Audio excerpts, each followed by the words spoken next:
2 1วันนี้มาพิจารณาคำว่าสติสัมปชัญญะบุคคลใดมีสติสัมปชัญญะตลอดเวลาทุกขณะลมหายใจบุคคลนั้นมีการ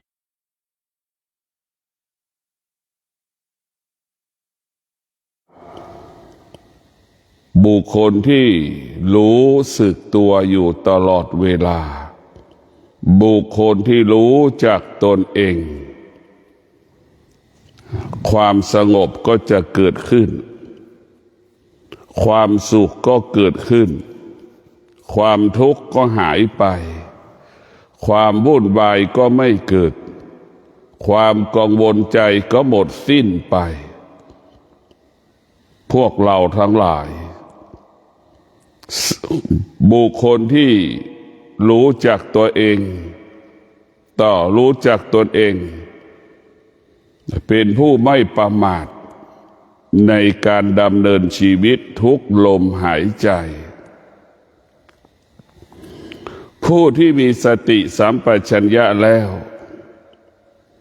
ขวาย่างก็รู้ละเอียดรู้สึกตัวว่าขวามันย่างเท้าซ้ายย่างก็รู้สึกตัว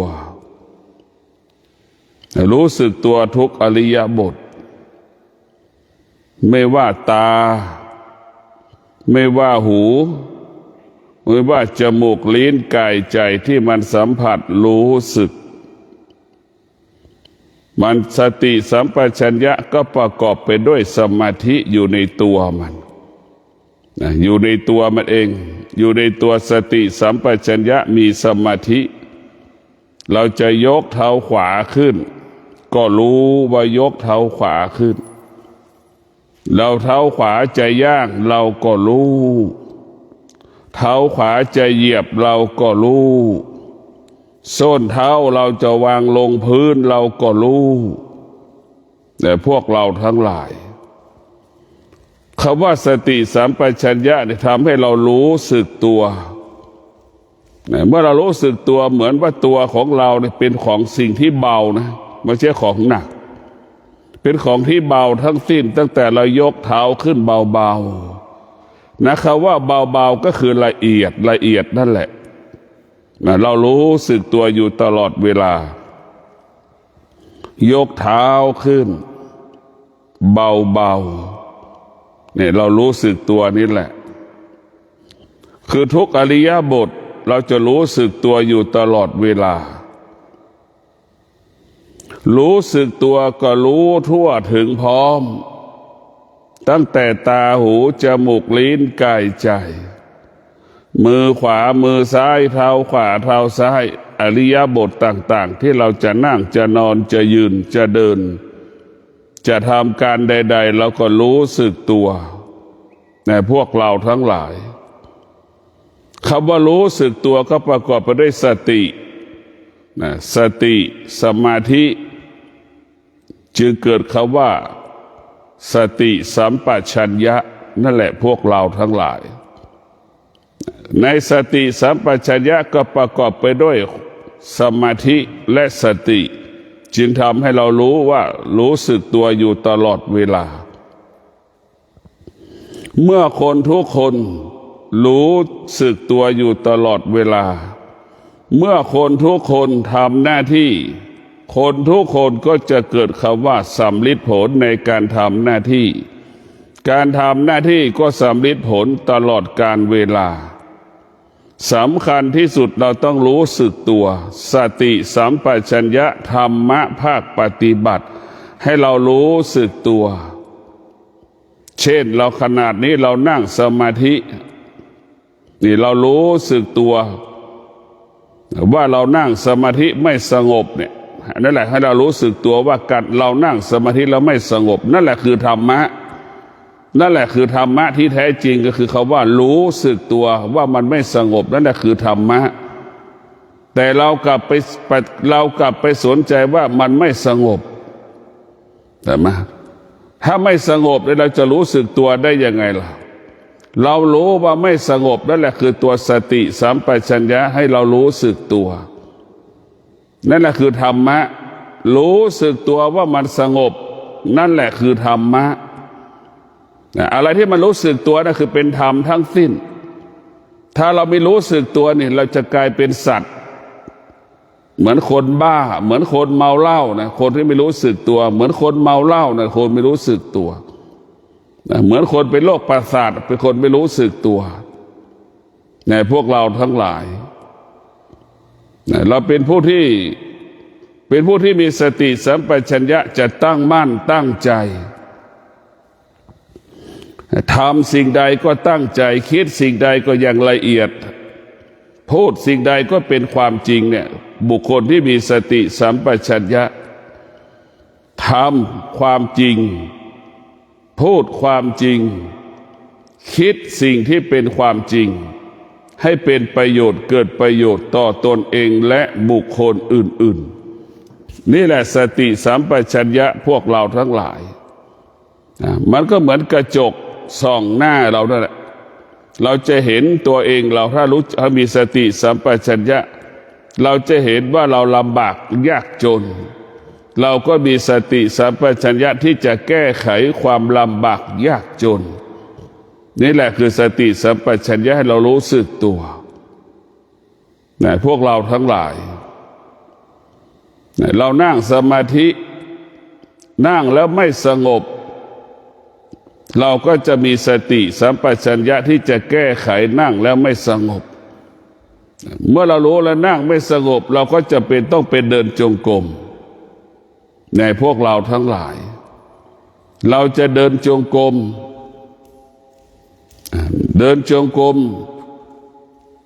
เพื่อจะขับไล่สิ่งที่เป็นอวิชชาให้หมดสิ้นไปการเดินจงกรมก็เป็นการปลดเปลื้องความกังวลใจความทุกข์ใจความไม่สบายใจออกจากใจเราไปในพวกเราทั้งหลายเราจะต้องให้เป็นอย่างนั้นเราจะต้องแก้ไขเรียกว่าสติสัมปชัญญะก็เหมือนช่างซ่อมรถพวกเราทั้งหลายเหมือนช่างซ่อมบ้านสร้างบ้านนั่นแหละถ้าเราไม่รู้สึกตัวเราก็เหมือนคนบ้าถ้าเราไม่รู้สึกตัวก็เหมือนคนที่เมาเหล้าดื่มเหล้ากินเหล้านั่นแหละถ้าเรารู้สึกตัวเราก็จะเป็นคนปกติตลอดเวลาเมื่อเราเป็นคนปกติคิดก็สำเร็จพูดก็สำเร็จทำการใดๆก็สำเร็จถ้าเรารู้สึกตัวปราศจากความโลภความโกรธความหลงการรู้สึกตัวเป็นสิ่งที่บริสุทธิ์มันจะสร้างสรรค์ชีวิตเรา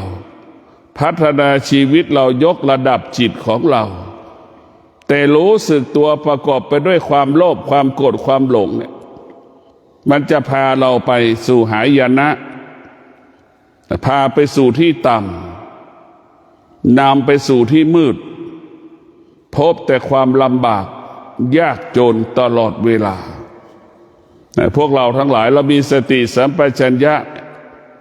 มันจะสร้างสรรค์ชีวิตเราตลอดเวลาเรียกว่าเป็นบวกตลอดเวลาเราต้องมีสติสัมปชัญญะการที่เรามีความโลภแสดงว่าเราขาดสติสัมปชัญญะ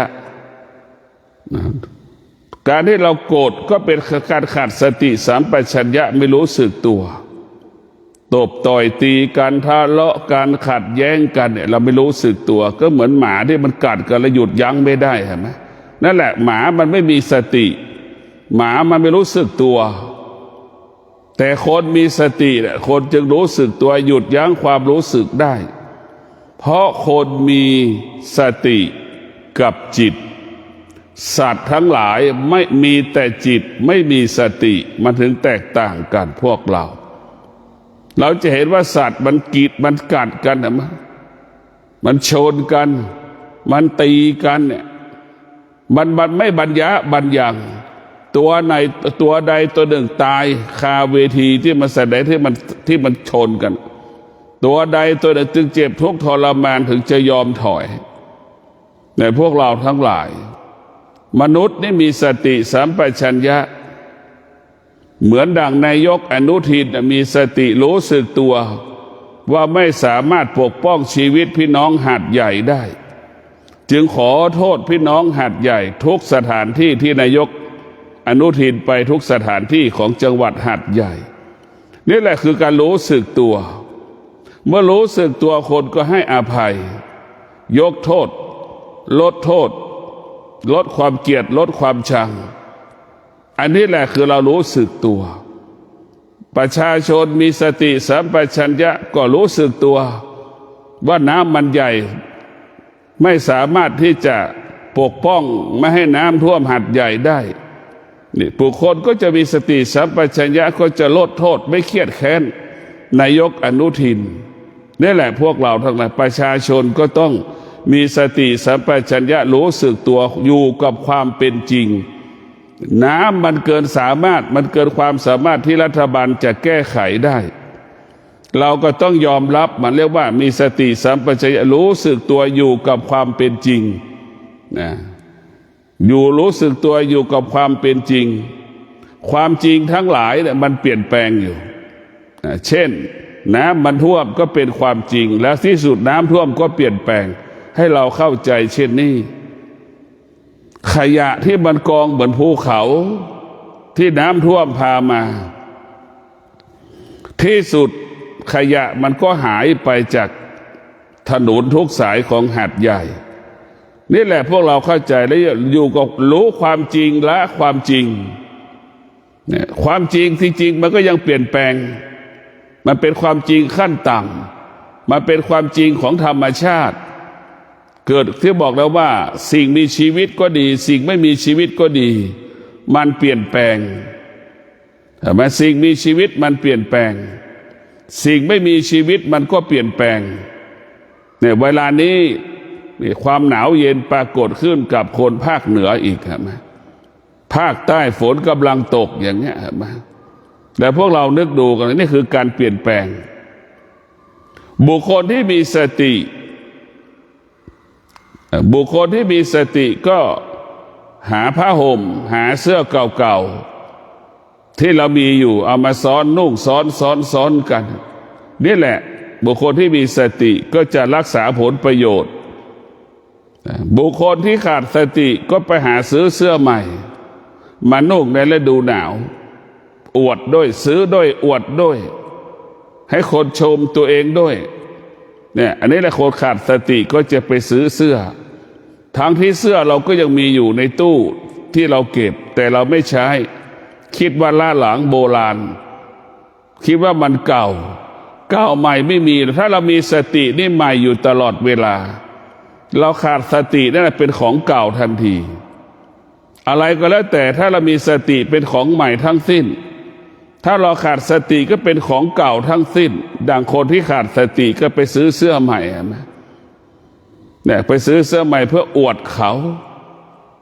ให้ทันสมัยให้คนสนใจใส่ใจรูปร่างหน้าตาลักษณะบุคลิกของตนเอง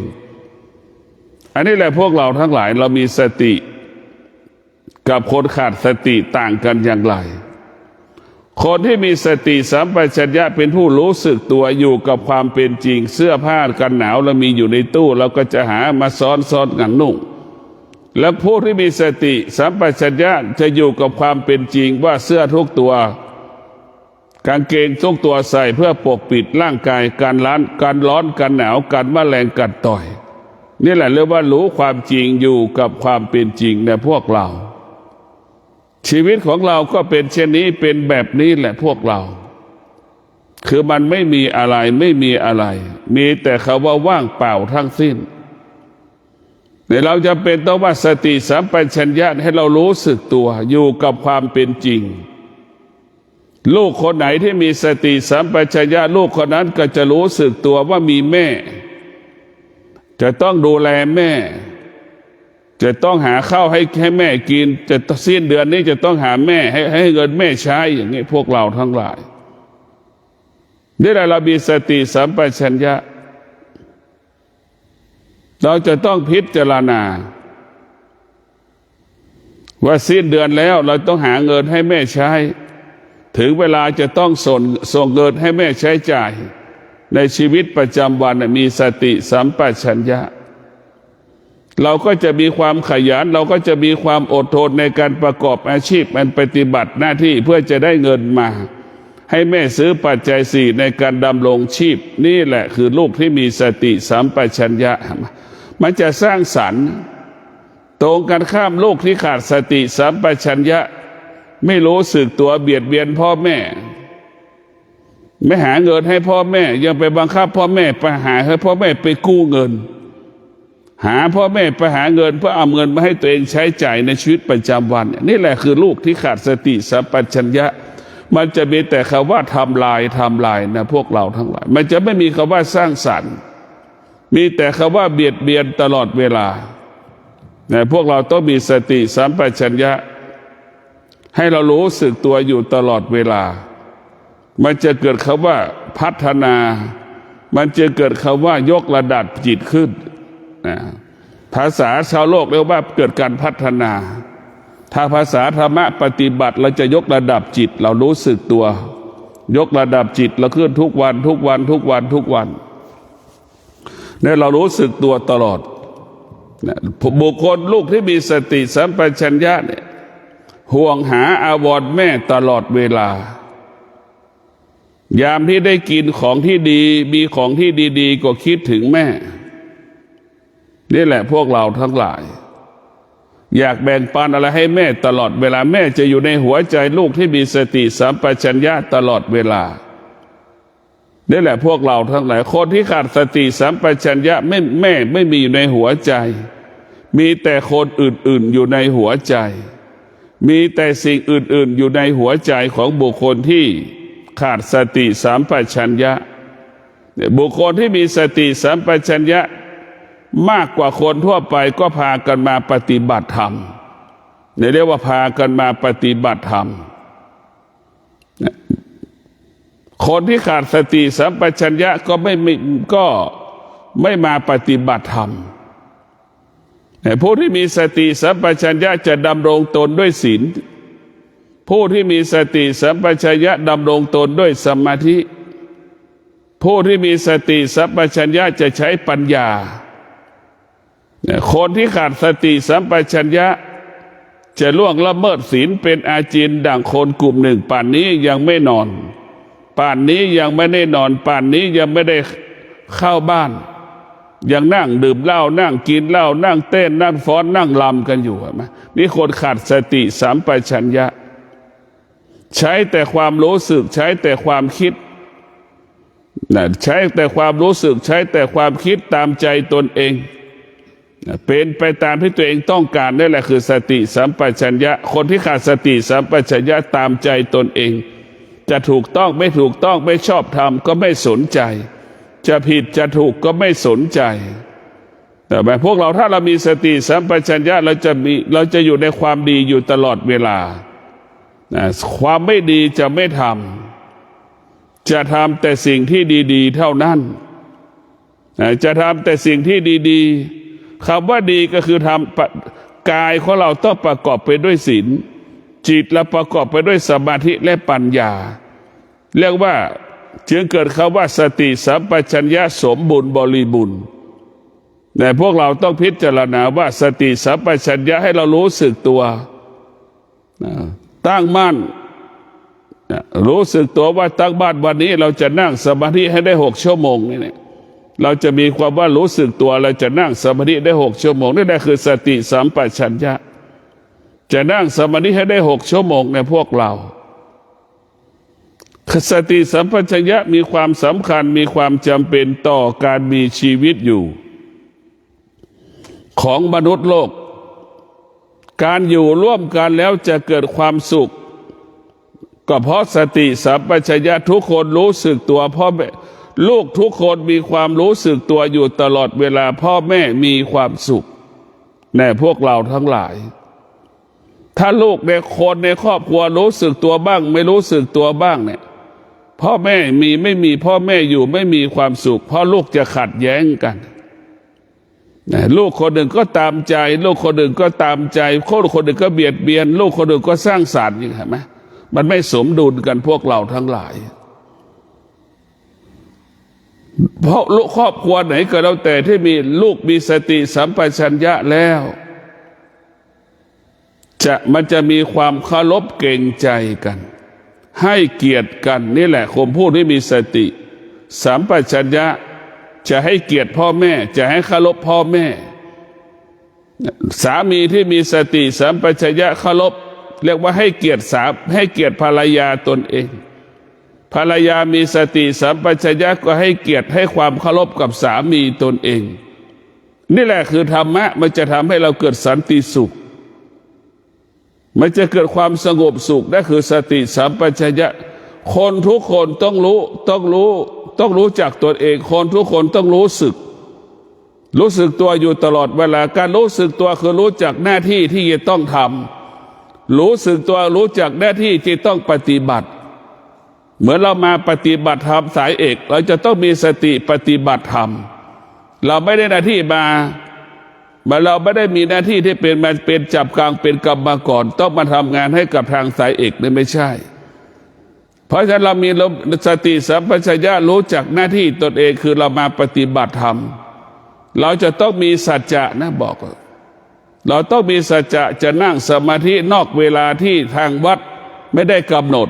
เนี่ยเราจะต้องบอกเลยว่าเราจะต้องนั่งสมาธินอกเวลาเราจะต้องเดินจงกรมนอกเวลาที่วัดไม่ได้กำหนดเรานอกจากเราทำงานเราปฏิบัติธรรมตามที่วัดกำหนดแล้วเดินจงกรมตามที่สำนักกำหนดแล้วนอกจากนั้นที่มันเหลือเนี่ยเราจะต้องไปจัดการบริหารเราจะใช้สติสัมปชัญญะเนี่ยไปจัดการเวลาที่มันว่างเราจะใช้เวลาให้เป็นประโยชน์เกิดประโยชน์เนี่ยพวกเราทั้งหลายจะใช้เวลานี้ให้เป็นประโยชน์เกิดประโยชน์ต่อการมีชีวิตอยู่ต่อการมีชีวิตอยู่ของเราที่เรามาปฏิบัติธรรมเนี่ยบุคคลที่มีสติสัมปชัญญะเนี่ยเรียกว่าตื่นก็ตรงต่อเวลานอนก็ตรงต่อเวลาทำงานก็ตรงต่อเวลาเลิกงานก็ตรงต่อเวลาเวลาทำงานก็รู้สึกตัวอยู่ตลอดเวลาใช้สมาธิในการทำงานละเอียดปาณีตสุขุมรอบคอบพวกเราทั้งหลายบุคคลที่มีสติสัมปชัญญะจะทำงานละเอียดปาณีตตลอดเวลาจนถึงที่สุดคนก็ยอมรับคนก็ยกย่องคนก็สรรเสริญบุคคลที่มีสติสัมปชัญญะนี่แหละพวกเราทั้งหลายสติสัมปชัญญะมันก็บ่งบอกว่าคนนี้เป็นคนที่แตกต่างจากคนที่ไม่มีสติสัมปชัญญะคนที่รู้สึกตัวนี่แหละจะทำให้รู้สึกตัวว่าเป็นคนยากจนรู้สึกตัวตลอดเวลาว่าครอบครัวเรายากจนเนี่ยเราจะรู้สึกตัวเมื่อเรารู้สึกตัวเราก็มีสติที่จะอดทนมีสติที่จะมีวิริยะภาคเพียรที่จะดำเนินชีวิตที่จะแก้ไขชีวิตที่จะพัฒนาชีวิตที่จะเปลี่ยนแปลงชีวิตของเราให้ดีขึ้นกว่าเก่ากว่าเดิมจะต้องพยายามทำให้ครอบครัวเรานั้นโดยเฉพาะพ่อกับแม่ไม่ต้องทำงานให้ทำงานน้อยที่สุดเราจะเห็นได้ว่าคนยากจนมีสติสัมปชัญญะ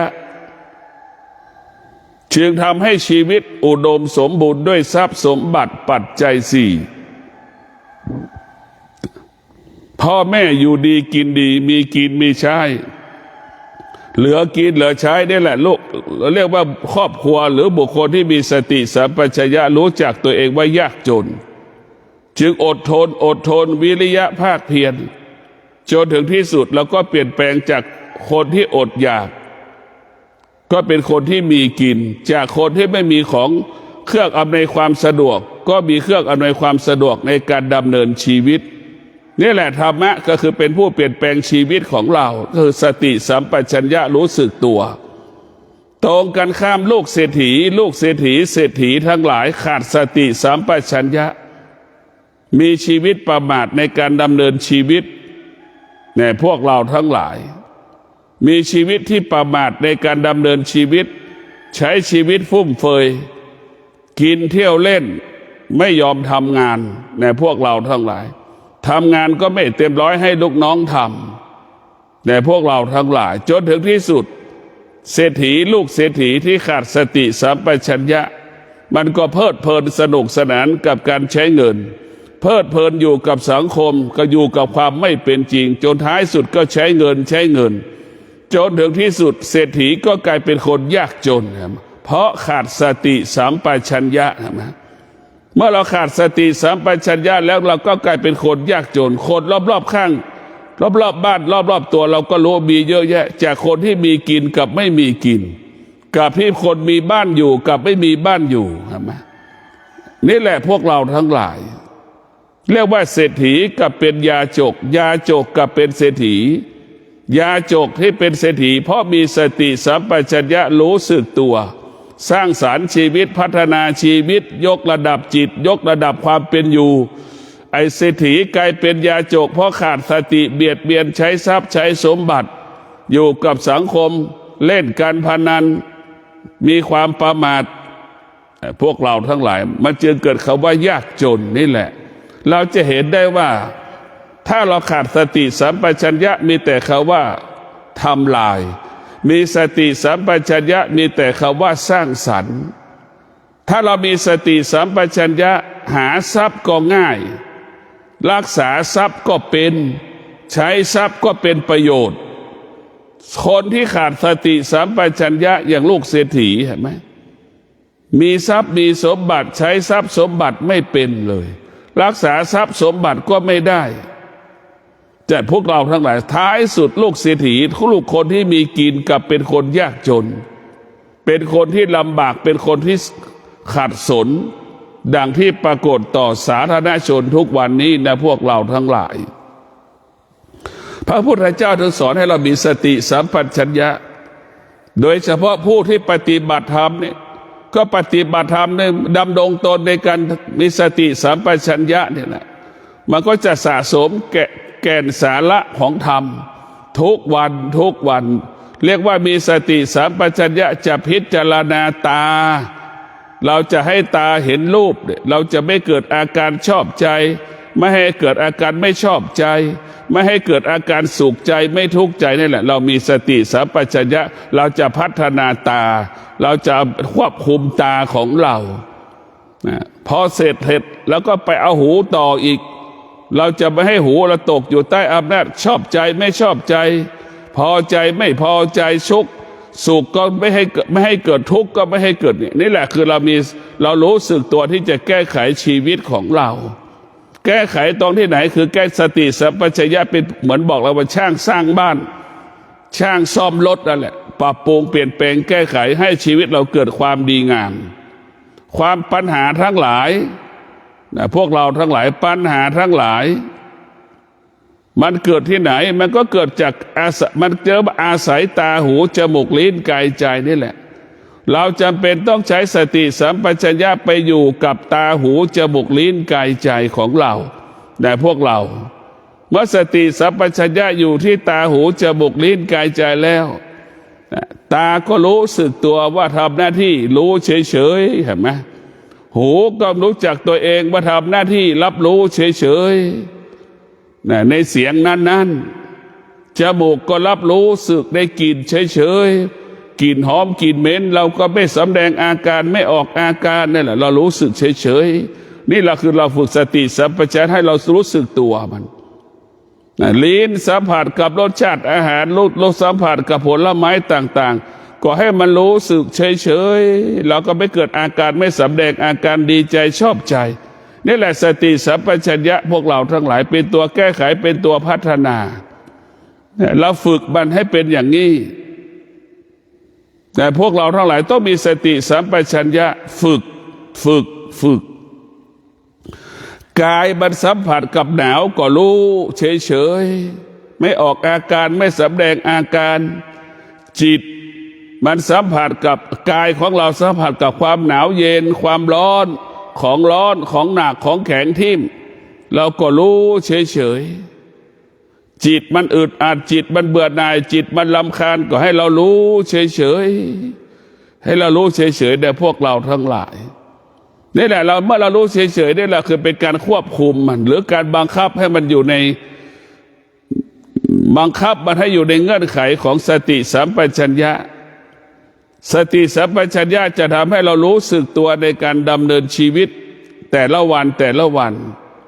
ไม่ผิดกฎหมายไม่ล่วงละเมิดกฎหมายอย่างเงี้ยเราต้องมีสติสัมปชัญญะนะพวกเราอย่างพี่น้องหัด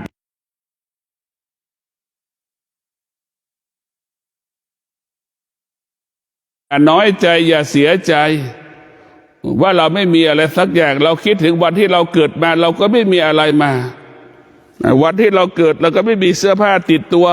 เงินแสนเงินล้านก็ไม่ได้ออกมาติดจากตัวเราให้เราเข้าใจเช่นนี้วันนี้เราก็ไม่ได้เกเรเราก็ไม่ได้เป็นคนที่เล่นการพนันแต่มันประสบภัยพิบัติให้เราเข้าใจมันให้เราเข้าใจมันเริ่มต้นชีวิตใหม่ถ้าเรามีสติสัมปชัญญะเราก็พลิกชีวิตเราได้สติสัมปชัญญะเราจะพลิกชีวิตของเราเราจะต้องพลิกชีวิตเราจะไม่ต้องสู้กับชีวิตแต่พวกเราทั้งหลายเรามีสติสัมปชัญญะเราจะพลิกชีวิตเราจะแก้ไขชีวิตขณะที่เราประสบภัยน้ำท่วมอยู่ที่หาดใหญ่อย่างนี้เราจะต้องมีสติสัมปชัญญะลูกทุกคนทุกครอบครัวคนทุกครอบครัวก็ต้องมีสติสัมปชัญญะจะต้องช่วยกันแก้ไขปัญหาอุปสรรคลูกในครอบครัวรู้จักใครที่มีกินมีใช้ก็ขอความช่วยเหลือจากเขาเพื่อมาช่วยเหลือครอบครัวของเราเกื้อกูลครอบครัวของเราเชื่อว่าทุกคนก็เมตตาเราโดยเฉพาะพี่น้องหาดใหญ่ที่พ่อแม่ครอบครัวประสบปัญหาและอยู่ต่างจังหวัดไปขอความช่วยเหลือจากบุคคลใดก็แล้วแต่บุคคลนั้นก็เมตตาเราช่วยเหลือเราไม่มากก็น้อยทุกคนก็รู้ว่าน้ำท่วมเป็นสภาพไหนแต่พวกเราทั้งหลายสติสัมปชัญญะเนี่ยมันพร้อมเปลี่ยนแปลงชีวิตของเราไปสู่ความดีงามงอกงามเมื่อเรามีสติสัมปชัญญะเราจะไม่หลงทางเราจะไม่หลงกิเลสเราจะอยู่เหนือกิเลสเราจะอยู่เหนือความโลภความโกรธความหลงความโกรธความหลงจะไม่เกิดถึงแม้เกิดก็ควบคุมมันได้เพราะเรารู้สึกตัวอยู่ตลอดเวลาเนี่ยพวกเราทั้งหลายเนี่ยเรารู้สึกตัวอยู่ตลอดเวลานี่แหละคือหัวใจธรรมะภาคปฏิบัติรู้สึกตัวอยู่ตลอดเวลาเมื่อเรารู้สึกตัวแล้วเราก็จะกลายเป็นคนที่ยอมรับเราเหมือนนายกอนุทิน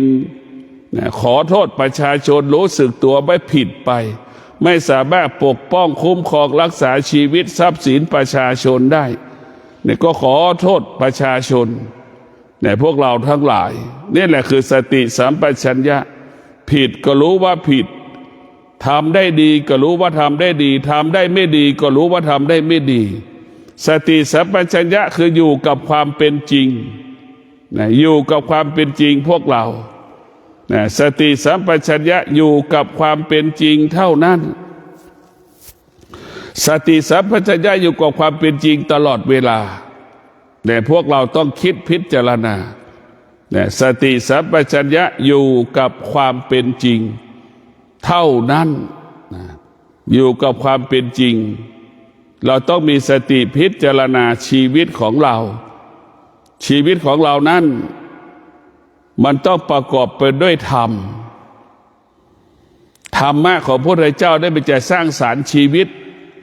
ธรรมชาติมันจะทำลายชีวิตเราธรรมชาติก็คือฝนมันตกหนักเห็นไหมน้ำท่วมมันทำลายชีวิตในทรัพย์สินเราดังได้พูดตลอดเวลาว่าธรรมะมันจะสร้างสรรค์ธรรมชาติมันจะทำลายเรานะเห็นไหมนี่ธรรมชาตินอกตัวนะแม่น้ำป่าไม้ภูเขาฝนมันตกหนักเห็นไหมนี่คือธรรมชาตินอกตัวธรรมชาติที่มันอยู่ในตัวก็คือความคิดความโลภความโกรธความหลงเนี่ยยิ่งหนักกว่าน้ำท่วมอีกแต่น้ำท่วมเนี่ยมันหยุดได้มันท่วมแค่บางเวลาแต่ความโลภความโกรธความหลงเนี่ยมันท่วมจิตใจเราตลอดเวลามันอยู่กับจิตใจเบียดเบียนเราตลอดเวลานะพวกเราทั้งหลายคนส่วนมากก็ตกอยู่ใต้อำนาจความโลภความโกรธความหลงทั้งหมดทั้งสิ้นก็มีคนกลุ่มหนึ่งที่รังเกียจนายกอนุทินที่ไม่สามารถปกป้องชีวิตคนปากใต้ได้มาเกลียดมาก พวกเราทั้งหลายจะเห็นได้นะนี่แหละพวกเราต้องถ้าเรามีสติสัมปชัญญะแล้วพวกเราทั้งหลายเราต้องเข้าใจแล้วว่าธรรมะจะปกป้องคุ้มครองรักษาชีวิตธรรมชาติมันจะทำลายชีวิตเบียดเบียนชีวิตเราดั่งน้ำมันท่วมดั่งความหนาวเย็นที่มันปรากฏอย่างเงี้ยนี่คือธรรมชาติธรรมะมันบอกให้เรารู้เรื่องธรรมชาติธรรมะมันบอกให้เราอยู่เหนือธรรมชาติธรรมะให้เราเข้าใจเรื่องธรรมชาติธรรมะให้เราอยู่กับธรรมชาติเราไม่ต้องไปตกใจมันความหนาวเย็นมันก็ไม่ถึง8 โมงพอเลย8 โมงมันก็ทุเลาเบาบางอย่างเงี้ยระหว่างที่มันหนาวเย็นให้เรามีสติให้เรามีสติให้เรามีสติให้เรามีสติให้เรารู้สึกตัวอยู่ตลอดเวลานี่แหละคือธรรมะพระพุทธเจ้าให้เรารู้สึกตัวอยู่ตลอดเวลาธรรมะภาคปฏิบัติเราจะมีแต่คำว่าความเจริญมีแต่คำว่าความรุ่งเรืองมีแต่ความงอกงามเกิดขึ้นกับชีวิตของเราแต่พวกเราทั้งหลายเราต้องรู้สึกตัวทั่วถึงพร้อมเมื่อเราทุกคนรู้สึกตัวทุกคนก็จะร่ำรวยเหมือนกันหมดคนที่รู้สึกตัวเนี่ยจะเป็นคนที่ร่ำรวยตลอดเวลาถ้าเราไม่รู้สึกตัวเราจะเป็นคนยากจนจนตายเศรษฐีถ้ารู้สึกตัวก็ร่ำรวยถ้าวีคูณจนแล้วตายนี่แหละพวกเราทั้งหลายรู้สึกตัวที่สำคัญที่สุดสติสัมปชัญญะให้เรารู้สึกตัวขยันอดทนจึงทำให้เรามีกินมีใช้เนี่ยเห็นไหมถ้าเราไม่รู้สึกตัวขี้เกียจขี้คร้านแอบแฝงไปขอแม่อยู่ไปขอพ่อแม่ใช้เนี่ยนี่คือไม่รู้สึกตัวแม่ก็จนที่สุดแม่ก็เบื่อจนรำคาญลูกนะพวกเราทั้งหลายนะชีวิตของเราก็จะเป็นเช่นนี้เป็นแบบนี้นะ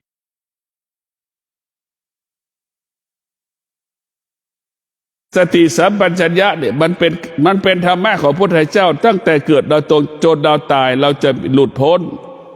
เนี่ยเรามีสติสัมปชัญญะเนี่ยเราก็จะอยู่เหนือความโลภความโกรธความหลงอยู่เหนือกิเลสตัณหาราคะกิเลสตัณหาราคะมาเมื่อไหร่เราก็รู้ตลอดเมื่อเรารู้แล้วก็ละว่าเป็นกิเลสรู้แล้วก็หนีกิเลสแล้วก็หนีมันได้บางอย่างหนีได้เราไม่หนีบางอย่างละได้เราไม่ละแต่เราก็ต้องละต้องสละเนี่ยเหมือนเราอยู่บ้านแล้วเนี่ยเรามีความทุกข์ใจพอเรามาปฏิบัติธรรมแล้วสบายใจขึ้นมันเบาใจขึ้นนะความทุกข์มีเหมือนเดิมแต่จิตมันเบาเพราะสิ่งเก่าๆไม่ได้ซ้ำเติมเราเนี่ยเหมือนเรามาเปลี่ยนแปลงเนี่ยบุคคลที่มีสติสัมปชัญญะก็เปลี่ยนแปลงที่อยู่ที่กินที่อาศัยออกจากที่เดิมๆมาอยู่ที่ใหม่เช่นมาปฏิบัติธรรมทางสายเอกอย่างนี้การรับรู้ได้หูก็ไม่มีแล้วการรับรู้ได้ปากก็ไม่มีแล้วเหลือแต่จิตที่มันรู้สึกหูก็ไม่มีตาก็ไม่มีแล้วปากก็ไม่มีแล้วเดี๋ยวมาอยู่ทางสายเอกอย่างนี้แต่ถ้าเราอยู่ที่เดิมเนี่ยทั้งตาก็เห็นมันปากก็เถียงมันไม่พอใจมันเนี่ยนี่แหละมาทำให้เราหูก็ได้ยินเสียงมันลำบากเพราะฉะนั้นผู้ที่มีสติสัมปชัญญะจะเท่าทันการเปลี่ยนแปลงเนี่ยเท่าทันการเปลี่ยนแปลงสิ่งที่เป็นอาธรรมสิ่งที่เป็นอกุศลปรากฏเกิดขึ้นเท่าทันการเปลี่ยนแปลงบุคคลที่มีสติสัมปชัญญะจะอยู่เหนือการเปลี่ยนแปลงอยู่เหนือการเปลี่ยนแปลงบุคคลที่มีสติสัมปชัญญะเนี่ยเท่าทันการเปลี่ยนแปลงอยู่เหนือการเปลี่ยนแปลงนะและมันก็อยู่กับการเปลี่ยนแปลงได้อย่างเป็นปกติแต่พวกเราทั้งหลายมันก็เหมือนคนหาดใหญ่บางกลุ่มบางคนบางหมู่บ้านมีสติสัมปชัญญะเท่าทันการเปลี่ยนแปลงก็อยู่ที่สูงไม่ประมาทอย่างเงี้ยข้าวของก็ไม่เสียหายไม่เดือดร้อนของอันมีค่าก็เก็บไว้อย่างดีนี่แหละพวกเราทั้งหลายสติสัมปชัญญะเนี่ยก็เป็นผู้ที่เตือนจิตเราเราต้องพิจารณาพวกเราทั้งหลายฤดูหนาวปรากฏเราก็รู้สึกตัวฤดูหนาวปรากฏ เราจะดำรงตนฤดูหนาวอย่างไรโรคภัยไข้เจ็บที่มาพร้อมฤดูหนาวน่ะไม่มีอะไรบ้างเราจะต้องมีเตรียมตัวต้อนรับการเปลี่ยนแปลงของฤดูหนาวโรคภัยไข้เจ็บที่มันปรากฏบางคนก็เจ็บป่วยตอนฤดูหนาวเนี่ยบุคคลใดที่มีสติสัมปชัญญะรู้สึกตัวตลอดเวลาว่าเมื่อถึงฤดูหนาวเมื่อใดโรคภูมิแพ้จะเกิดขึ้นกับบุคคลนั้นๆเราก็หาวิธีป้องกันหาวิธีป้องกันนี่แหละคือสติสัมปชัญญะรู้สึกตัวก็ขอความสุขสวัสดีจงเกิดแก่ท่านทั้งหลายขอให้ท่านทั้งหลายมีสติสัมปชัญญะดำเนินชีวิตอาศัยสติสัมปชัญญะกายวาจาใจสงบสร้างสรรค์พัฒนาบุคคลที่มีสติสัมปชัญญะจากยากจนก็มีกินจากที่มีกินก็เหลือกินจากที่เหลือกินก็มีเหลือเก็บจากที่เหลือเก็บก็เหลือออมเหลือแบ่งปันที่สุดก็กลายเป็นคนมีกินมีใช้เหลือกินเหลือใช้นี่แหละสติสัมปชัญญะจะยกระดับชีวิตความเป็นอยู่ของเราให้ดียิ่งกว่าเก่าดียิ่งกว่าเดิมเท่าวีคูณขึ้นเลยถ้าเรามีสติสัมปชัญญะขอเจริญพร